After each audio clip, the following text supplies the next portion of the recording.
Do you worry about ransomware, data breaches, reputation damage, especially from phishing attacks, on employees working from home? The facts are, top cloud security tools have a 15% failure rate. 51% of phishing is social media based. Pixum knows because Pixum detects and stops breaches at point of click. Pixum's AI real-time solution detects actual fraud happening in a browser and stops it. Know your real security gaps. Get a phishing actualization test free at securityweekly.com/Pixum. That's PIXM. We're proud to announce CISO Stories, a new podcast series in partnership with Cybersecurity Collaborative and Cybereason. CISO Stories features the candid perspectives and experiences of frontline senior security executives and dives deep into timely security topics. CISO Stories is hosted by Todd Fitzgerald, VP of Cybersecurity Strategy at Cybersecurity Collaborative, and Sam Curry, Chief Product and Security Officer at Cybereason. Listen weekly as they speak with extraordinary CISOs by visiting securityweekly.com/CSP. As your attack surface stretches from the data center to the cloud and the device edge, security teams need visibility across it all to confidently detect and respond to threats. Experience frictionless hybrid security that helps you stop breaches 84% faster with ExtraHop's Reveal X360, the first and only SaaS-delivered network detection and response. Explore the interactive demo at securityweekly.com/ExtraHop. Welcome back, everyone, to Enterprise Security Weekly. Our next live webcast will be held on April 29th at 11 a.m. Eastern Time, where you'll learn how to prepare for modern ransomware attacks and hopefully prevent them, too, because, anyone can prepare for a ransomware attack. I suppose doing nothing is preparation, but you'll learn more than just doing nothing with myself, Adrian, and Jake Williams. securityweekly.com/webcasts. You can register today, and /on demand gets you access to the entire archive. Sweet. Well, let's dig into the news. We got lots of stuff to talk about, like using AI. Like, is AttackIQ using AI and ML to validate that your AI and ML is actually working? Because they say automate the validation of AI and ML. Does that mean they're using those things to validate those things, perhaps? I don't think so. I looked, I actually worked in that market for a little bit. That's right, you did. And most of the checks that the BAS vendors do are just all written in Python. They're, yeah, so static. It is automation and scripting, not AI and ML. Yeah, I gotcha. And that's okay. I just want to make it sure. No, I agree. For that it's use okay case, that they're not using AI. I like AttackIQ. I like all the BAS vendors, to be quite honest with you, right? And I like that they kind of have different takes on it. And I like that AttackIQ is like, let us really truly test your security solutions. I think they're the one. Like, if we were to have some kind of matrix, they would be highlighted in the box that's like really helps you test your stuff and like basically help you configure your stuff for what you missed. Was, from what I remember, AttackIQ's spiel. When I was doing some marketing in that field, I came up with a tagline that said, we're the 1% of your security budget that makes sure the other 99% are doing its job. Look at you, fancy pants marketing. Tyler, take some notes. Which I think is a good way to think of it. No, man, right? That's way, way higher level than I'm at.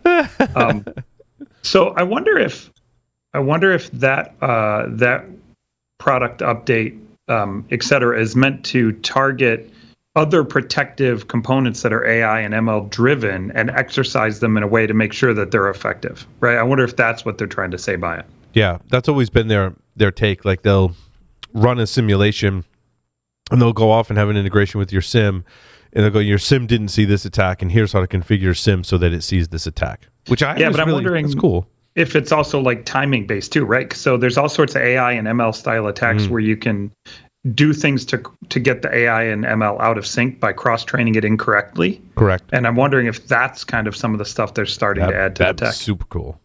That would be cool. Cool. What else? Next one. Sonray Security integrates with AWS to accelerate cloud security transformation. The Sonray Dig platform provides out-of-the-box integration. Love that term.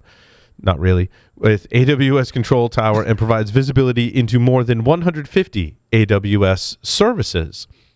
So maybe 10% of the AWS services. No, I'm just kidding. I don't know how many AWS services there are. There might be more than 150, but I don't know. 150 is a lot still too.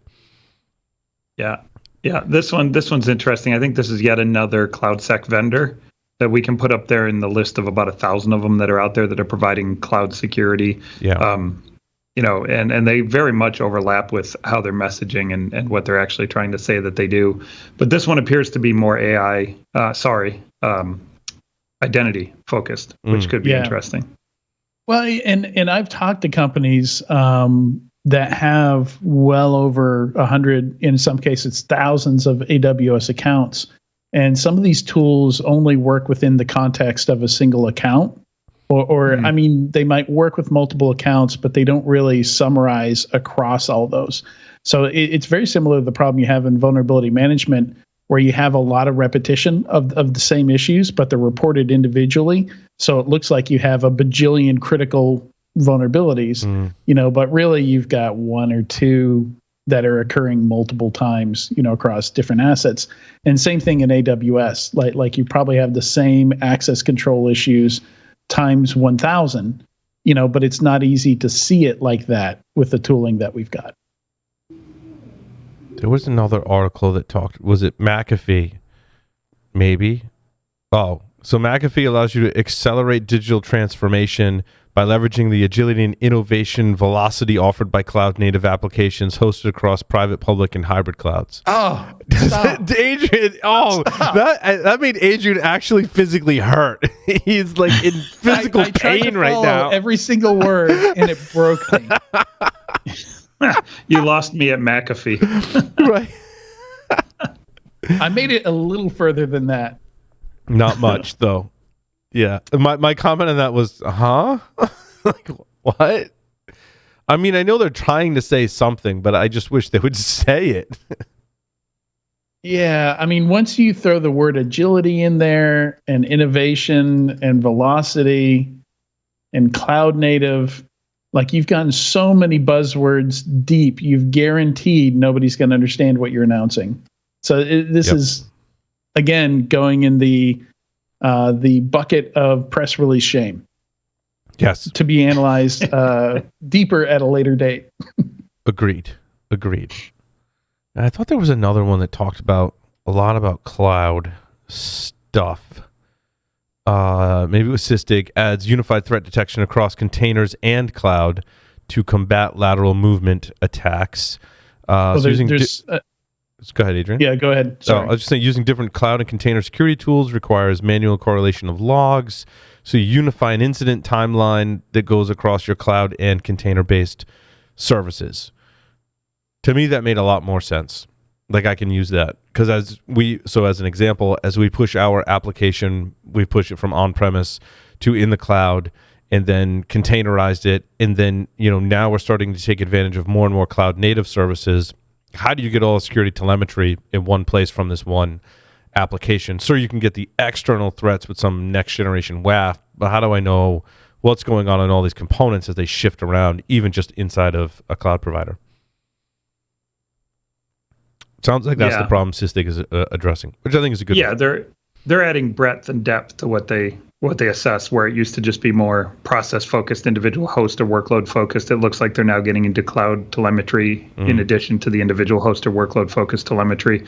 And when you couple those things together, there's pretty significant value.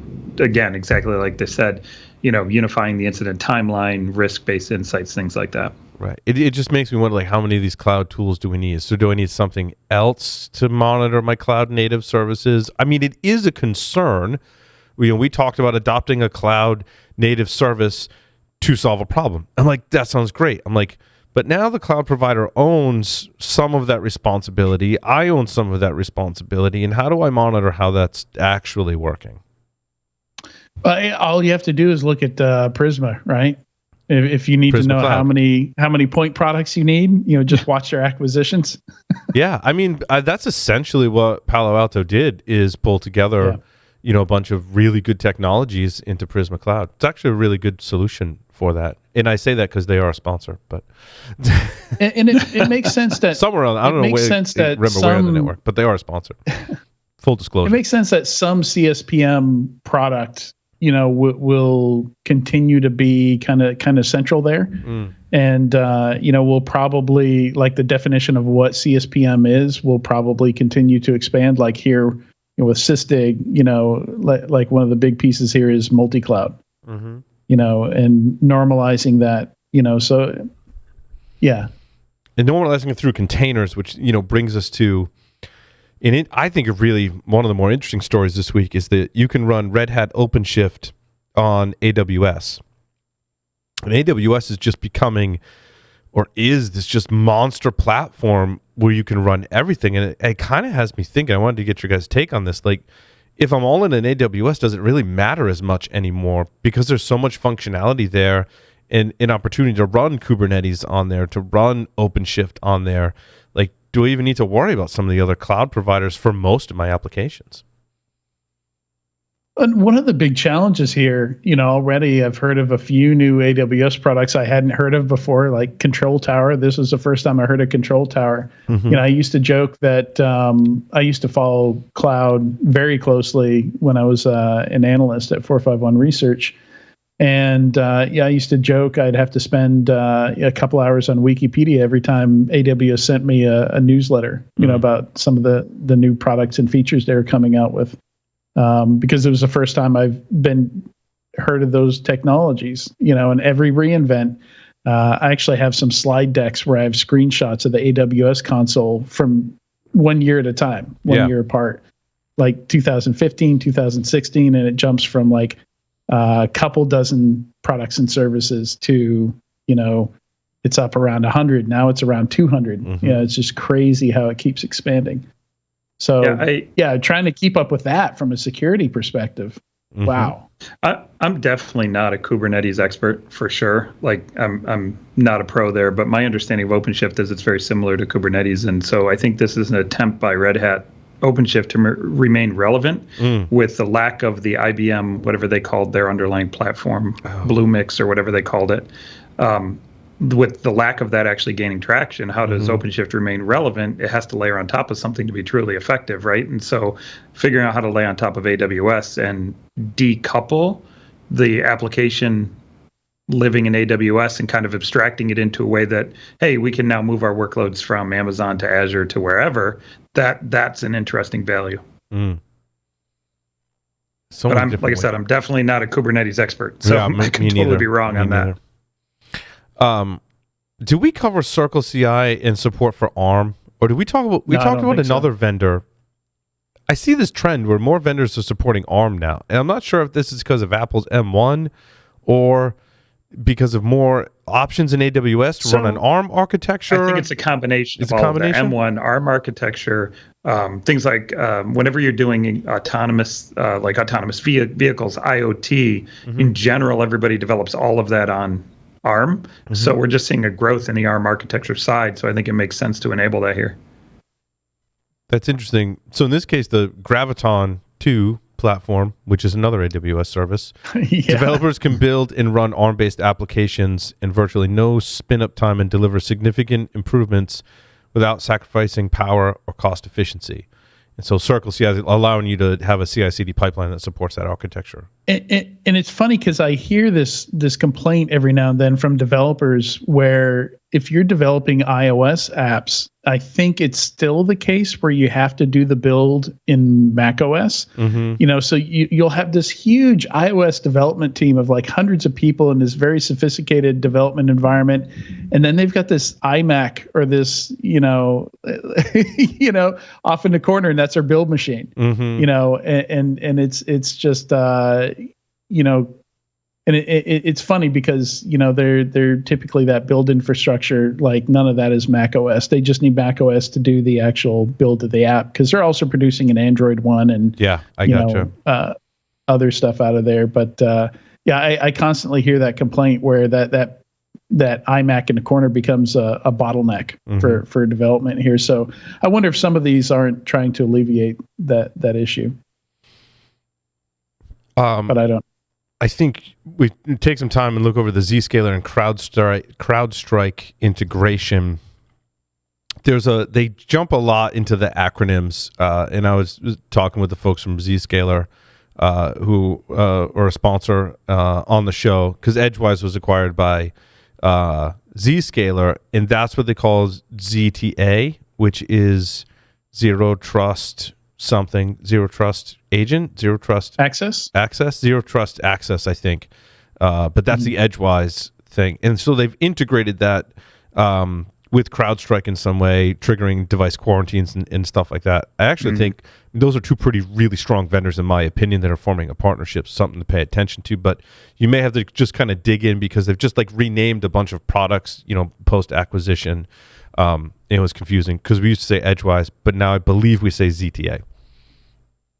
Yep. I'm just now getting used to Cortex everything over at Palo Alto. Right. Similar Takes some time. kind of deal. Yeah. So that was pretty cool. Also, Gigamon and FireEye collaborate on the integration of Gigamon Hawk. I haven't really kept up with what FireEye has been doing. It's one of those things where I learned about FireEye when they were doing what I would call sandbox, which I don't think they wanted you to call it a sandbox, but it was essentially a sandbox. And they've done a lot of other things, grown significantly similar to Palo Alto, right, since then. And they've got an integration with Gigamon Hawk, which we did an interview on. So Gigamon bought a company that has really good security talent to utilize the security aspect of collecting those packets, and I thought are doing a really good job with that. So interesting, they're integrating with FireEye. Adrian or Tyler, I don't know if you've kept up better with what FireEye's doing lately. Yeah, I mean, FireEye, they did a bunch of acquisitions and they expanded out. It's a fascinating story, kind of, and FireEye definitely had a stumble back in the DeWalt days. We saw the leadership shift there to Kevin Mandia running the show now for a while, and I feel like they lost. The reason we don't know what they're doing is they lost a lot of momentum. A lot of talent left. Most of the people I knew on the marketing and PR side there all changed out, and it was difficult for me to even get briefings with them for a lot of the time that I was over at 451 after a lot of that happened. And they've just had trouble regaining that, I think, that momentum in the market again. But they're fairly well diversified in what they can do. They acquired a SOAR platform. They've got, it took them a while to get their endpoint offering out. But they've got that now. And yeah, of course they still have that core mixed reviews on the network appliance. Mixed reviews on the endpoint side, from what I've heard from sources that will remain not anonymous. Yeah, I think they scratched a couple things they were going to do. They were going to do like a micro virtualization thing that sounded really, like a really big reach, and they didn't quite get there. Like kernel level, like kind of what Bromium was doing, but for everything. Right. That'd be interesting. You said something. Oh, you said it was hard to get a briefing, and I find inside baseball, right, when you have a difficult time getting a briefing, it's usually the company's going some transformational shift, right? Whether that's in marketing and PR, whether it's in product management, senior leadership. So I try not to hold a grudge. Hey, Adrian and I were talking about grudges and how it's never good to hold a grudge. ThreatStack is definitely in that place, because I tried to get a briefing with them and could not, but then some of the news articles were about some of those transformational shifts. They were happening at ThreatStack. So they have an announcement. They're offering real-time threat and anomaly detection in the cloud. Again, kind of back to our really what has been the theme in many of our stories, is that insights into the clouds. So looking at behavior associated with cloud management console, user identity sensitive data, really cloud security posture management, CSPM, right? And I think it's typical to see that kind of churn in a startup. I think there's very few security startups we see as they go through the different stages of growth where there isn't a big, or at least maybe even a few cases of big churn, where they, you see employees swap out. Maybe they even swap out the CEO.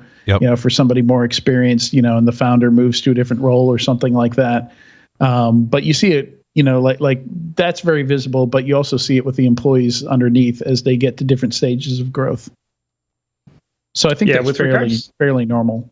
With regards to the threat stack one, it's interesting. I think there's kind of two approaches, maybe three, but two approaches to how you do cloud security today. There's the events driven, and then let's call it three. There's the events driven. So when something happens, somebody logs in, a process is started, a container spins up, whatever. Those are all events of runtime protection, so to speak, in the cloud. Then you've got the configuration side of it. So looking at guardrails, right? For the runtime?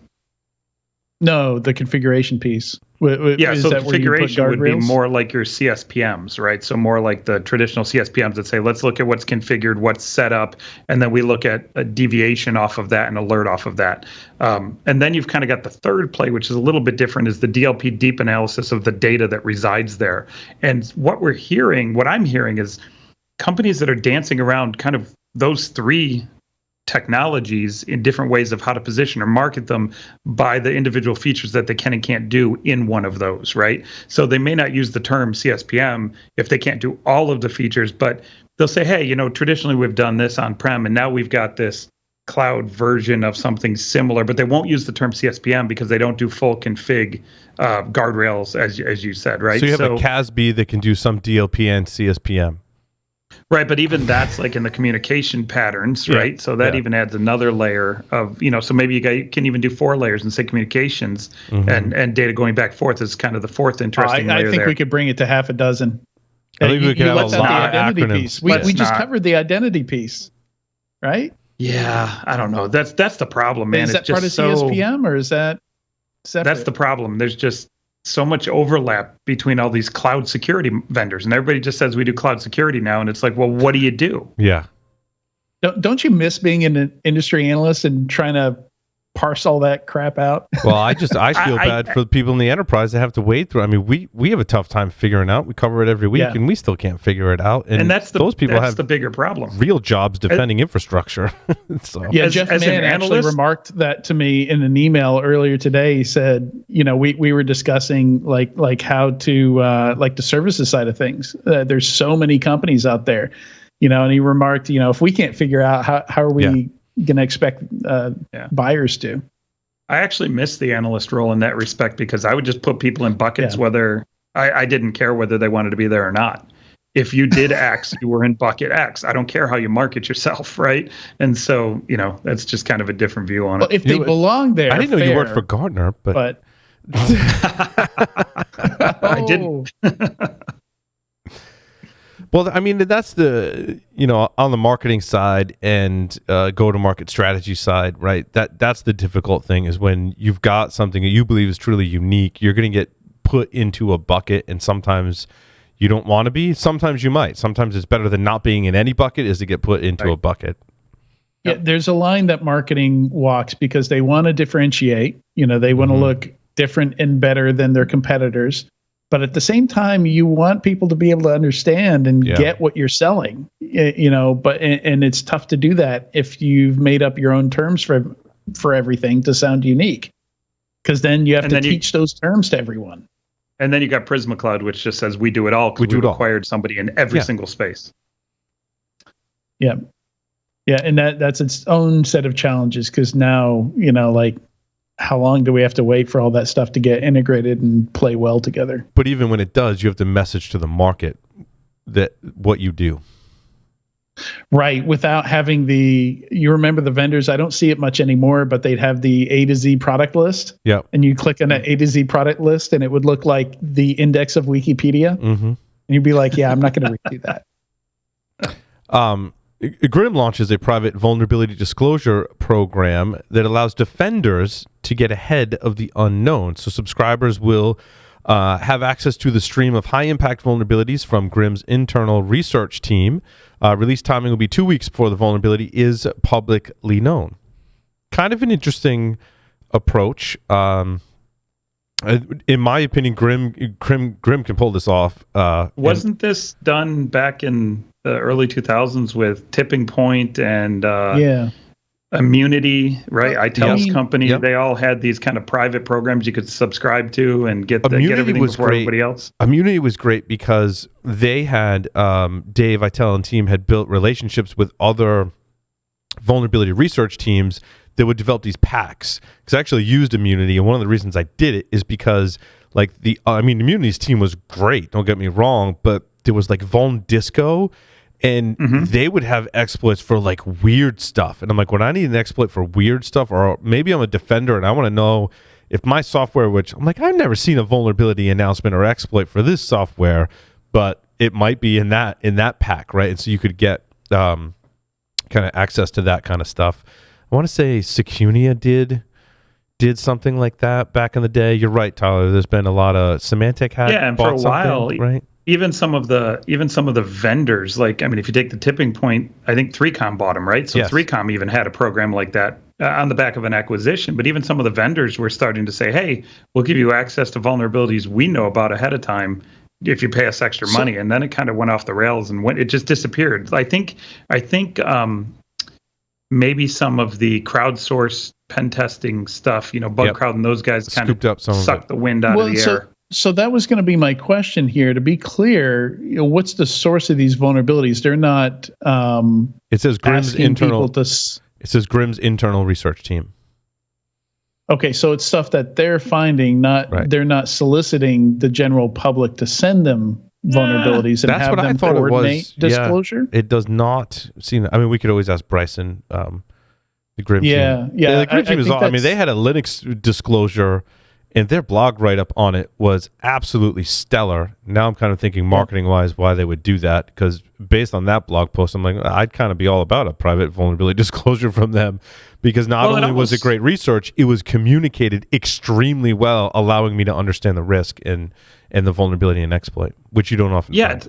It's almost like that, it went very heavy. The kind of the market went very heavy, deep technical. Everybody wanted the latest bits, bytes, vuln data, and then it kind of shied away from it. And I wonder if this is like an opening salvo to getting back to the meats of selling vuln research that we never really finished the thought process on. Right, because I think we have better tools, and maybe some organizations have a better process. Because when I look at some of these that might come out of this program, right? If I had to speculate, it could be stuff like, yeah, I can actually remove that risk from my environment because I can either configure it a different way or just remove that module. Like, I don't need that module in the Linux kernel, or I can put some other security measures in place.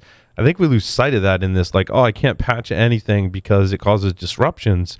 Like, I think there's a more of a percentage of companies that can actually do stuff with this data, and those are the ones that should go after this program. If you're still struggling with basic vulnerability and patch management, you're not ready for this kind of program yet. Yeah. So we did something back when we founded Savage Security. We had a subscription service where companies would pay for a certain number of hours of our time each month.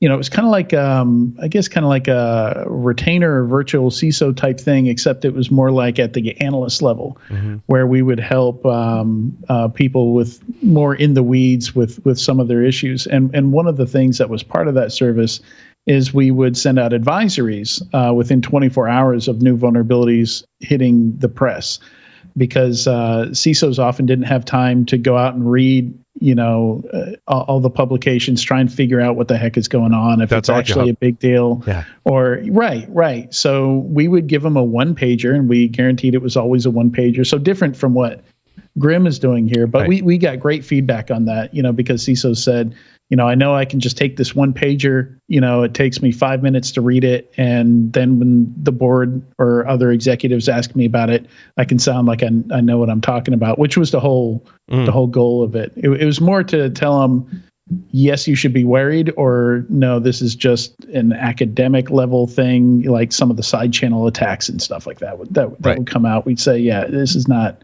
something you're really scrambling on. Lots of funding news. I flipped the script this week, and I covered the product news first, and then funding. So I try and mix it up. Some good funding rounds. I think Morphisec, Living Security were some of the highlights in funding rounds. Morphisec snagged $31 million. Yep. Yeah, I think it's interesting to see what happens with endpoint security there. We've seen a ton of consolidation in endpoint security. And, Morphisec is one of these. Like, there were a bunch of companies out there that, like the whole idea of next-gen endpoint security wasn't just let's take a machine learning model and have it recognize malicious binaries.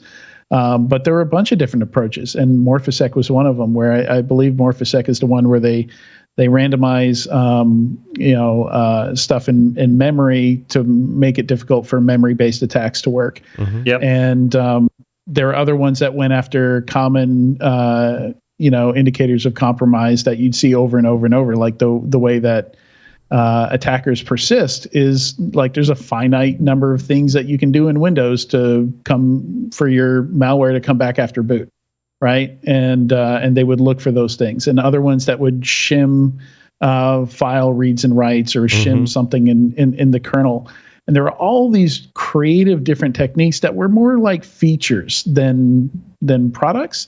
So I think it's interesting to see if acquisition exits are going to continue here, or if these companies have to kind of diversify and build themselves into more of a product and build themselves in the next CrowdStrike. Mm-hmm. Yeah. Because that was their path, for sure. Either they do it, or a private equity company can come in and grab 3 or 4 of them and do it for them. And roll them. Right. Yep. Living Security is an interesting one. I want to say, did I see them at InfoSec World? Yes. Cybersecurity training. They had a big presence there. They had what was it? Like a room you had to hack your way out of or something like that? Yeah. They were running an escape room. Escape room. Yeah. They just got a $14 million Series B. Good for them. Yeah. That's awesome. For them. That's a cool story too, because that's a husband and wife founding team. They have 4 kids, and they're making it work and growing that business. That's just such a good good story. I'm glad that they're able to make that thing successful and get another big round. That's Definitely. awesome. I didn't know that. That's a solid Series B for a training company too. They got some good customers too. They list their customers as CVS Health, MasterCard, Verizon, Biogen, HP. Well, there's a lot of bad training out there. So there is. So if they got training that works, they're in a good spot. Yeah. Yeah. I mean, you put just a little bit of quality in there, and you're going to win over the crappy training out there. Put a lot of quality into it, and you start to get that word of mouth. And whoever over at CVS is going to tell their peer over at Walgreens, and so on, so on. If we were to talk about that space, Adrian, who do you think are the leaders there? You got KnowBe4. I like KnowBe4's stuff. We got Javid's over there, or was over there. I don't know if he still is. He was over there for a while, helping to build out some of the video content. Yeah, and so I love what they're doing. But who else, other than KnowBe4 and these guys? Who else is? What other companies are out there that are any good in this space? Honestly, I don't know the space as well as I should, and we are planning to do a group test of this space later this year. So I will know a lot more about them in a couple months. Mm-hmm. But another thing I like too about the living security side is the metrics that they provide. Right, it's not just here's who's trained and here's who's not. I think it double clicks and goes quite a bit deeper than that. My understanding is they're going to double this year in headcount, close to 100 by the end of this year, and they're just having some really good growth. It's a good story. Yeah, it's awesome. They do a lot of gamification stuff too, from what I've been told. Like they do different cybersecurity card games, and like a perfect example is that escape room, right? Finding ways to make security interesting and fun. Yeah. That's not looking at bits and bytes all day. And to go back to our segment with Jules, I mean, if you do have a positive security culture, you're going to be looking for a product like this, because it's something that, especially in certain industries, you're obligated to force all the employees to go through it on a regular basis. So you might as well make it not suck. Yep. Big funding round for Jumio. Identity verification, validation, security. I don't know how much this hits the product side or the enterprise side, to be honest with you. Like, is this something I integrate into my product, or is this something I adopt at the enterprise, or is it both? They've raised 150, and I've never heard of them, to be honest.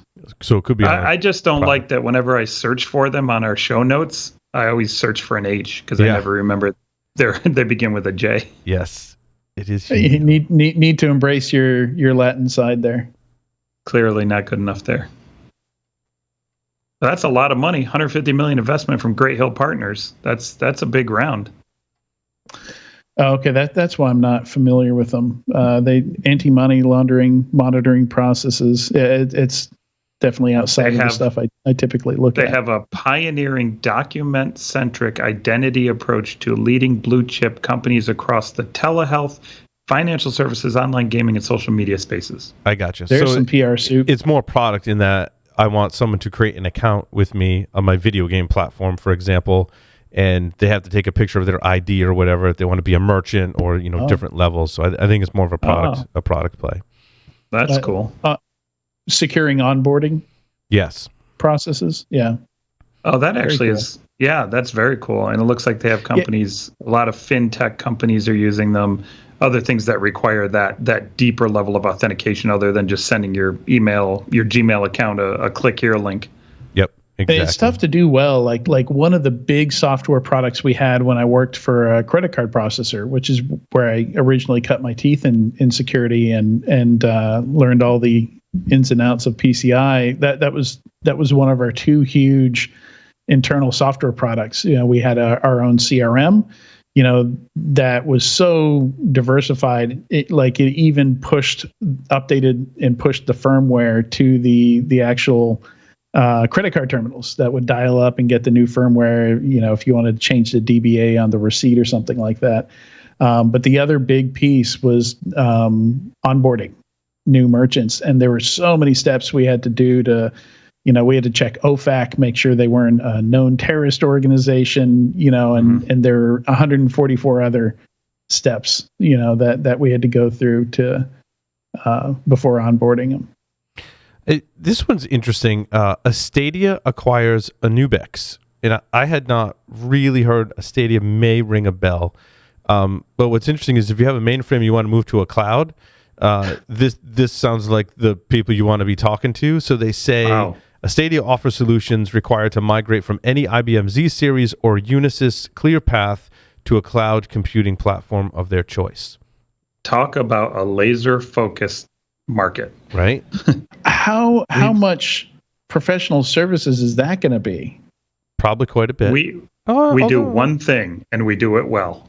But typically, if you've got a mainframe, you've got a team, or a channel part or a partner already, right? That's helping you do. You've got people dedicated to managing. I wonder how many screen scraping experts they have. Right.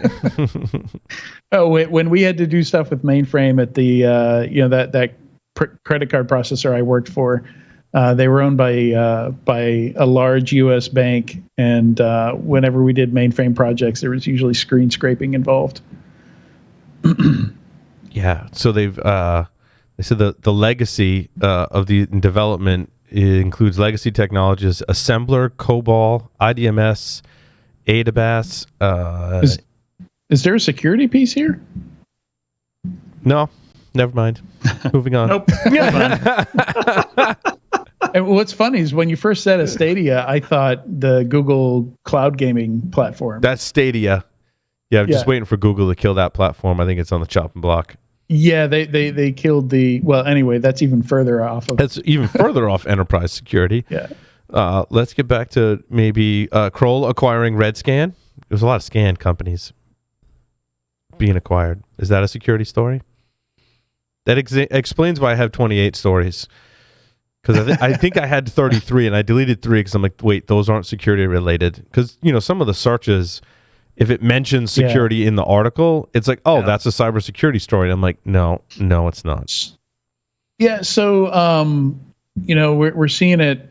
I think this is a broad trend that we're seeing. Redscan looks like they're MSSP. Mm-hmm. And everybody wants a piece of MSSP in their shop. I was working on our vendor directory the other day and looking through Aon, which most people think of as an insurance provider. who has MSSP services and a whole host of other cybersecurity services. You can tell we've sorted it by alphabetical order, and we're starting at the top. Yeah. So all cybersecurity companies that start with A will have a lot of information about. Yeah.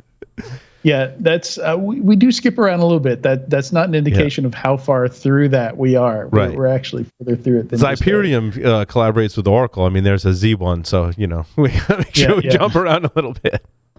That one was a product announcement for Oracle Cloud, I think. Oracle provide mission. Yeah, it was something to do with Oracle's cloud. Yeah, but it's Oracle. Yeah, which is kind of why I skipped over it at first and only mentioned Next topic. Next topic. Let's see. What was Feedzai? Feedzai, yeah. This was financial in the fraud space. Yep. Which, I mean, we see things crop up. I mean, it is enterprise security-ish, but...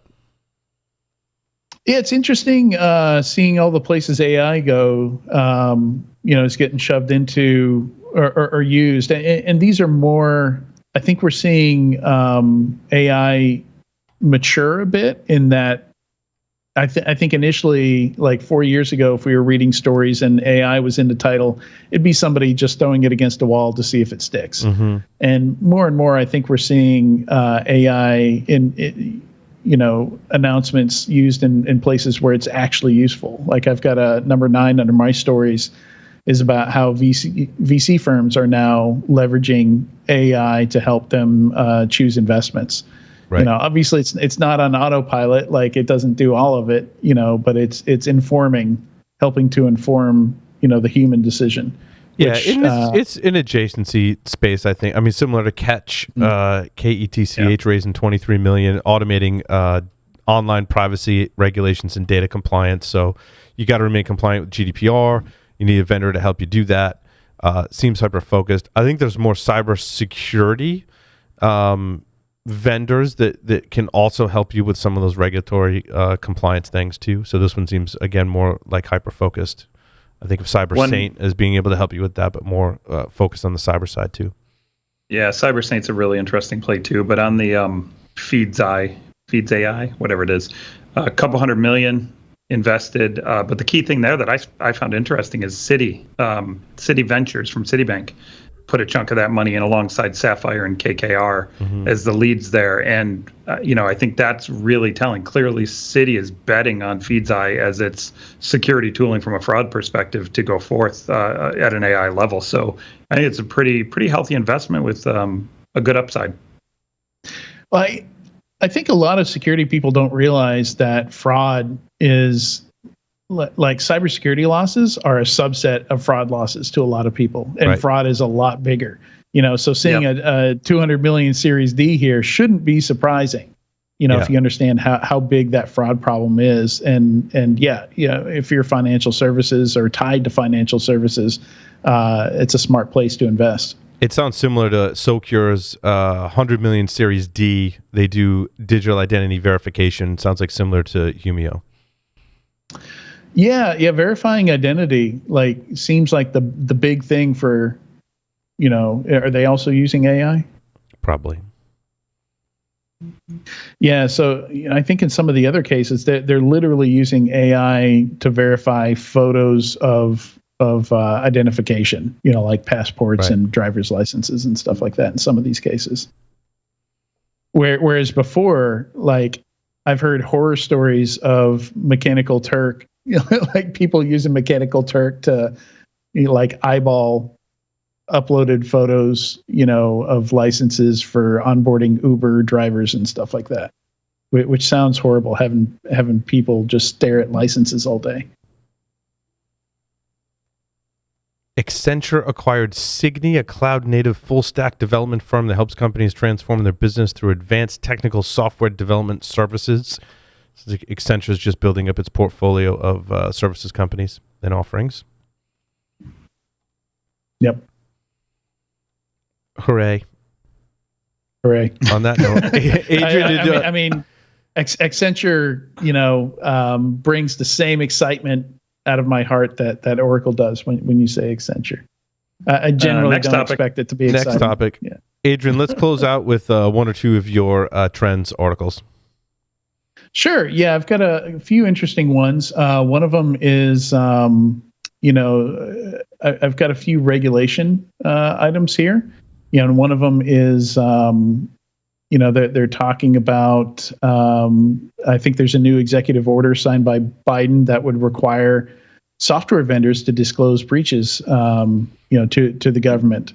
It's interesting. And people talking about this have pointed out that DFARS, existing regulation in NIST 800-171 does require breach reporting within 72 hours, but that's specifically for DoD, and I think does expand to some other government entities also. But it sounds like this executive order would apply more broadly, not to just government contractors. Yeah, I heard a story where there's a company that makes a trash can with a barcode scanner on it. So when you go throw away your bag of Cheetos, right, you scan it and it automatically orders you a new bag of Cheetos. But there's someone that, carries a title of... What if you're throwing it in the trash because it was terrible? Right? You hated it. But the person who's a futurist, right, which I love, the crystal ball kind of people. But you bring up a good point in that, what if it's tied to like your health insurance, and when you scan a bag of Cheetos, it sends you a bag of carrots instead, because that's a healthier choice. And where I don't think that's a bad thing, provided perhaps we have some regulation that says that's something I have to opt into, right? I don't want that to be the default. I don't want to be stuck in a world where like all I can get is carrots when I scan my junk food, on the way out. I still want the freedom of choice, but I want regulation to say that those types of things for driving, the things you plug into your car, like it's opt-in, like they have to have an opt-in. Yeah, that's the intro. I was going to bring up that analogy and say specifically that sounds exactly like the car insurance plug-in thing, right? Now, luckily, they've been doing it opt-in, but they don't have to, right? There's nothing that says that they have to make that opt-in. They could just start farming that data and giving people discounts or charging people more. Right. But I think to avoid that problem that you're describing, they've chosen to make it opt-in for now. Yeah. And I mean, Tesla can collect all kinds of telemetry about your driving. I mean, the car's a computer with wheels. So, how does that data where does that data go? Does it go to your insurance companies, and what regulates that? Well, what I'm hoping to come out of this is I feel like we don't get enough details out of breaches. We're not learning from a lot of our mistakes, and it's painful to see, the same company fall to the same ransomware that used the same techniques, that were used over a year ago by the same, criminal crew. And, I think, that's my hope is that some of this regulation, gives us more detail on how these breaches are occurring and what lessons we can learn from people going through the painful failures of getting hacked. I like your also your complete list of unicorn companies. I have little plastic unicorns. There's a story behind them. I need to have one on this set, I think, attached to the microphone, and maybe Bryce like pet it every time a new cybersecurity company crosses over into unicorn status. Yes, Bryce would approve. Yes. 630 unicorns currently in existence. This is a list that CB Insights keeps up to date, collectively valued over $2 trillion. And 25 of those 630 companies are cybersecurity companies. And it's a nice list. You can sort by columns, so you can just sort by category, scroll down to cybersecurity and browse through that list if you want to. So at one point in history, I actually you guys know what a death pool is, right? No. Did you ever see the movie Deadpool? Yes. In Deadpool, they bet on who's going to die first. I made a unicorn death pool web app once, where you bet on which ones of the unicorns are going to die first. And with this number of unicorns at this much valuation being so astronomical, I feel like I should resurrect that web application and start to really say, hey, are any of these really, truly valued properly? Or are they just so far out of whack and people are just kind of going along with it? I think it'd be fun. And now you have a data source to pull from to fuel that web app. I was pulling from the New York Times unicorn list about 10, 15 years ago. I'm sure I can pull that together again. That'd be awesome. Yeah, that list back then was less than the number of cybersecurity companies that are on that list today. Yep. The death pool. That's crazy. Awesome. We do a unicorn death pool. That's it. Adrian and Tyler, thank you so much for doing the show today. Thank you, everyone, for listening and watching. We'll see you next time here on Enterprise Security Weekly.